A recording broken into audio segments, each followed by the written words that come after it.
most countries, the citizens know who they're at war with. But here in the United States, it's sometimes a little difficult to keep track of who we're bombing at any given moment. Do you know how many countries the U.S. is currently bombing? I have no idea.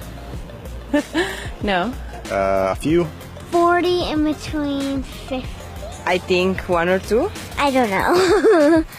My favorite color is purple. In fact, we're currently bombing 7 different countries. Now, let's start with the easy one. If you've been watching the presidential debates, you know that ISIS is a major concern to our candidates. ISIS. ISIS. ISIS. ISIS. ISIS. You brag that you have sexually assaulted women. ISIS. ISIS is located in Iraq and Syria, so we're dropping bombs on both those countries. Syria is a real humanitarian catastrophe where literally half of the country's 22 million people have been either killed or displaced. The Syrian war is a complicated clusterfuck with at least 4 different factions fighting each other. Our goals there are to knock out ISIS, but also to knock out the Syrian dictator Bashar al-Assad, but they're fighting each other, so sometimes it's a little difficult to know who's bombing whom. The fact that we're bombing Iraq should come as no surprise. As The Onion points out, we've been bombing them off and on for about 25 years now. The other country that shouldn't come as too much of a surprise is Afghanistan. We invaded them way back in 2001 in response to the 9/11 attacks. We've been fighting there for 15 years now, and there's no end in sight. It is officially the longest war in American history. And as part of our war in Afghanistan, we're also bombing Pakistan. That's because sometimes the Taliban and Al-Qaeda hide out in the northern part of that country along the Afghan border. Now is where things start to get a little bit more complicated. We're also bombing a country called Yemen. Now, the war in Yemen is incredibly complex, but basically, we're conducting our own drone strikes there to target Al-Qaeda camps, but we're also supporting Saudi Arabia's larger attack on a group of rebels known as the Houthis. To be clear, the situation in Yemen is also a massive humanitarian disaster. According to the UN, 80% of the Yemeni population is in desperate need of humanitarian aid to meet even its most basic needs. There is evidence that the Saudis are deliberately targeting civilians.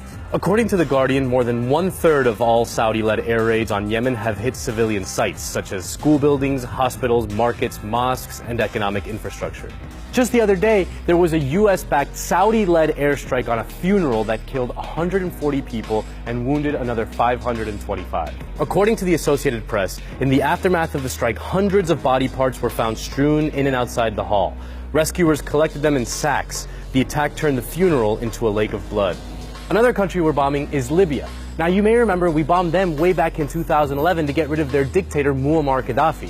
But after we got rid of Gaddafi, the country descended into chaos and ISIS was able to move in. So now we're bombing them because we don't like the replacement for the guy that we didn't like. And finally, the 7th country we're currently bombing is Somalia. Back in March, an American drone killed 150 people there. Now, immediately, the Obama administration put out a statement that claimed that every one of those 150 people was a dangerous terrorist from Al-Shabaab, a group that has carried out several attacks within Somalia. No one has independently verified that all 150 people killed were in fact terrorists. The only evidence we do have is from that one statement, from the government that killed them. And that brings up another important point. Who exactly does the US government consider an enemy combatant in the endless global war on terror? The New York Times reports that the Obama administration considers all military-age males in a strike zone as combatants, unless there is explicit intelligence posthumously proving them innocent. Well, that's convenient. Any dude standing near a place where we decide to bomb is an enemy of the United States.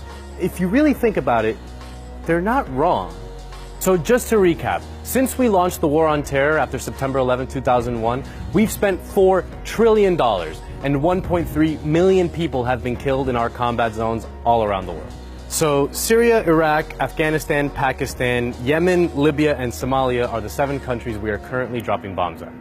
Oh, and just as a reminder, the number of wars currently authorized by our Congress, 0.